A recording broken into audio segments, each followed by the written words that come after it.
All right, today I wanted to talk about reasons you should basically save your own seed for certain varieties, not for everything.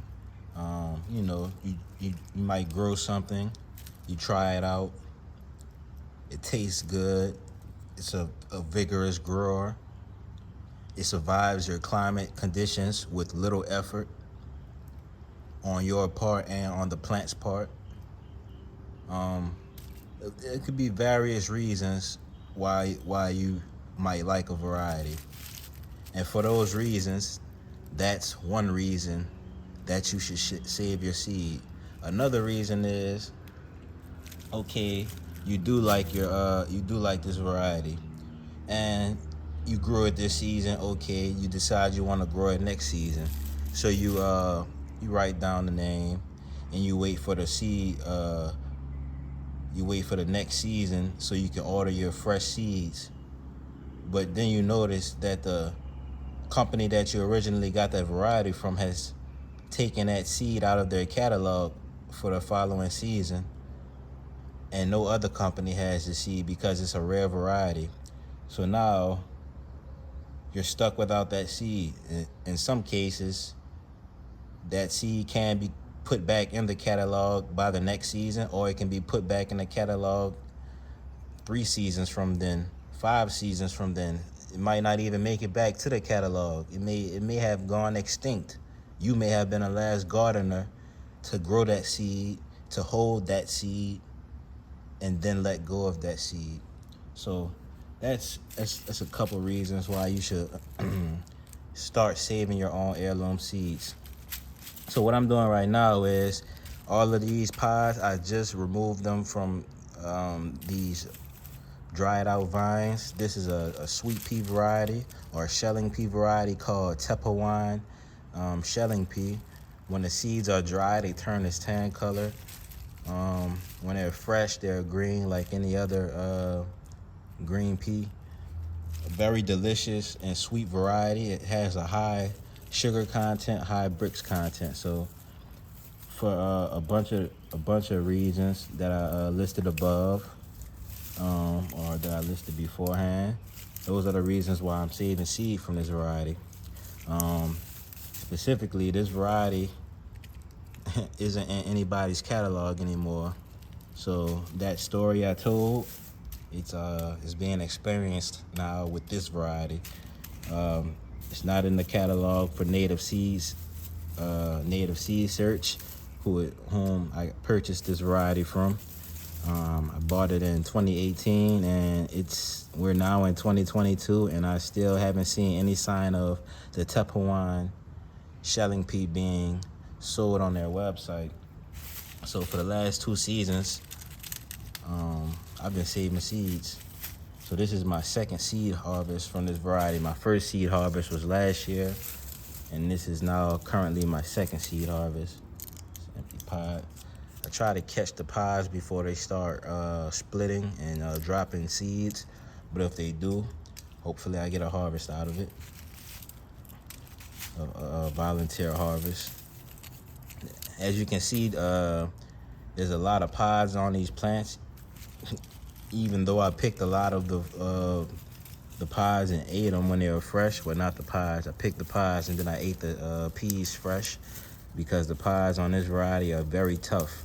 So this is truly a shelling pea. You don't want to eat the pods unless you just like chewing lots of fiber. Catch that, oops, pick it up. I picked that seed up, that fell. But yeah, y'all, that's why I wanted to talk about saving your seeds.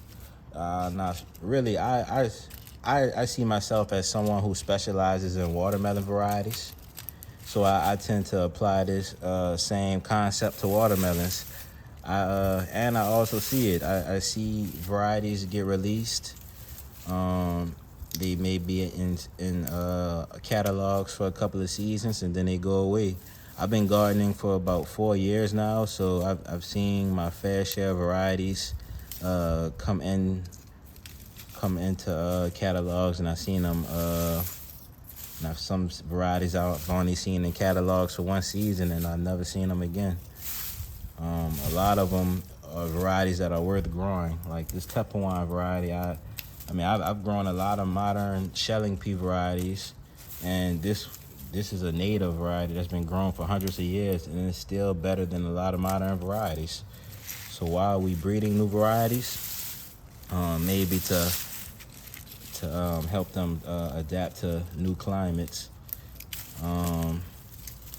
or to help them adapt to an expanded variation of climates. So instead of being able to grow in zones 7 to 9, when we breed varieties, now they may be able to grow in zones 6 to 10, or zones, etc., etc.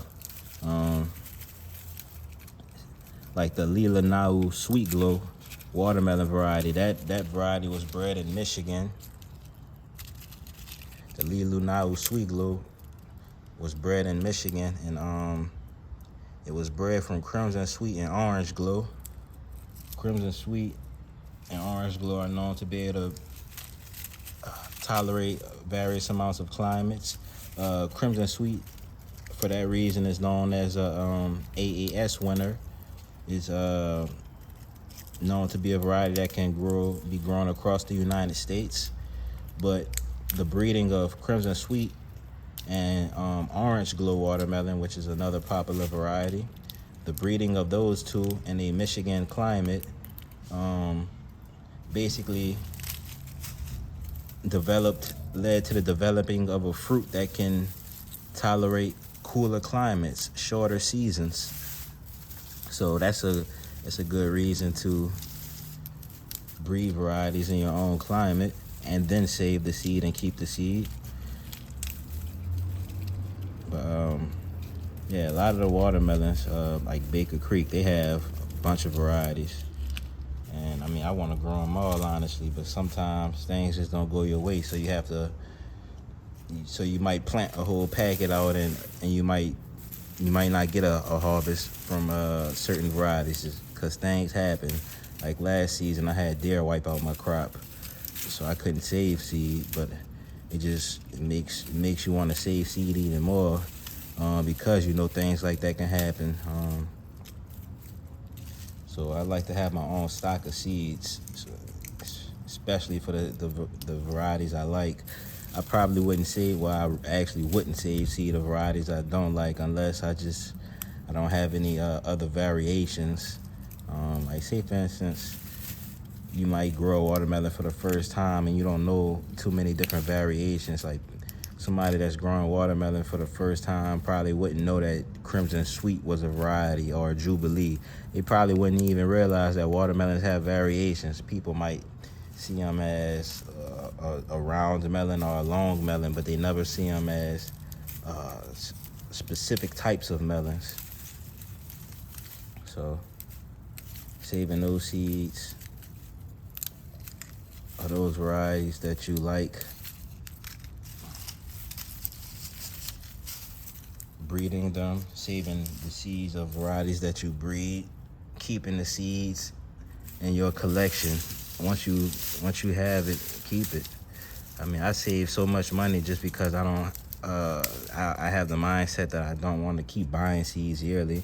It's not a bad expense. If you're buying enough vegetables to plant, it gets kind of expensive. But as far as just buying a couple of varieties and growing them out every year, buying them every year and growing them out every year, it's not a bad expense. But the amount of money you can save has a greater value than not saving it, than not saving your seeds, because I paid about $3.25 for the packet of 50 seeds, and easily I can pull 9 to 10 pods just off of here right here. I can pull 9 to 10 pods off of what's left right here, and I'll have my seeds. I'll have my investment back, the $3.25. So that's the type of gains you can see. It's very high gains. You see one seed right here, This is probably about 10 seeds. No, it's probably about 15 to 20 seeds in my hand. I go back in here, I get double that amount. I saved so much money. So right here, this is basically, then this is a nearly extinct variety because it was only in catalogs for 1 year from what I saw. And I spent $3.25 plus shipping. We're not gonna count the ship. Let's just say $4 to include shipping costs. So $4, and I probably have at least 1,000 Tupperware seeds now. So I've gained at least 10 times my value. I gained at least 10 times the value that of my original investment. So that's just for one variety though. That's just for Tupperware. That doesn't count for like I saved seed from the Sugar Daddy Snap Pea, which is a shorter season variety than Tupperware. Tupperware takes about 120 to 150 days to produce. I believe it's around 150. It takes that many days to produce, but so I like to have varieties that grow in a shorter time span too, so I don't have to wait on Tupperware, or while I'm waiting on Tupperware, I can still be enjoying shorter season varieties like the Sugar Daddy Snap Pea, or like just the regular Sugar Snap Pea, which both are sweet but not sweeter than Tupperware, or Sugar Daddy Snap Pea wasn't. I still haven't tried out the Sugar Snap Pea yet. So that's just reasons to have the different varieties. 10 times. I mean, if you grow them out one season, you get 10 times the value that you put in it. In what, 5 months, 6 months, you get 10 times the value back. You can't beat that. So you do that with 10 varieties. Now you already have 100 times the value back in your pocket. So it's really how far you want to go with gardening, honestly, or with farming, or with survival in general. Just how far you want to go, and how far can you see down the line. Like I basically predict the future, so I have to calculate the future to know, what crops I'm gonna plant and when, timing everything perfectly, so I can always have something active in my garden. When I plant seeds, I'm always waiting for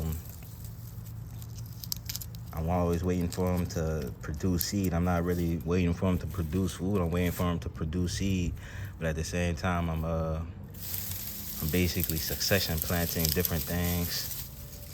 Not necessarily succession planting the same crop, but I succession plant different crops. All right.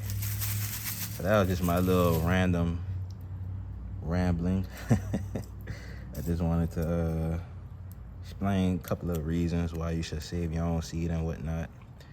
This is like I said, this is basically a nearly extinct variety, Tupperware.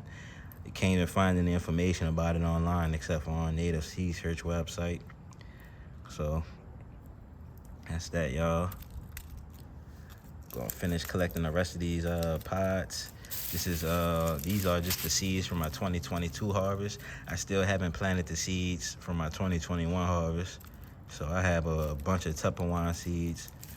I'm gonna have some for sale, of course, and I'm gonna save a bunch to plant this fall. I plan on going big with Tupperware. I want to have pounds and pounds of sweet peas. See y'all in the next one.